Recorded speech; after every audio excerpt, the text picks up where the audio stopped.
యువతకు కూడా మనసులో పెద్ద పెద్ద కళలు ఉంటాయి, కానీ చాలాసార్లు తక్కువ స్థాయిలోనే మొదలవుతాయి. అదేవిధంగా బైబిల్లో దావీదు జీవితం కూడా చిన్నగానే మొదలవుతుంది.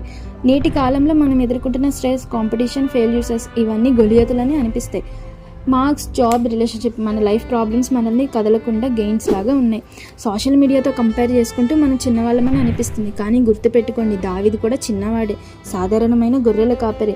గొలియాతు అనే ఒక రాక్షసుడు ఇశ్రాయేల్ ప్రజలకి సవాలు విసరగా ఇశ్రాయేల్ ప్రజలందరూ భయపడిపోతారు. కానీ దావీదు మాత్రం దేవుని మీద ఆధారపడి దానికి ఎదురెళ్ళి దాన్ని చంపేసి ఇశ్రాయేల్ ప్రజలకి రాజైతే అవుతాడు. నువ్వు ఎంత చిన్నవాడో, ఎంత బలహీనుడివో ముఖ్యం కాదు, నువ్వు ఎవరిపై ఆధారపడ్డావో అదే ముఖ్యం.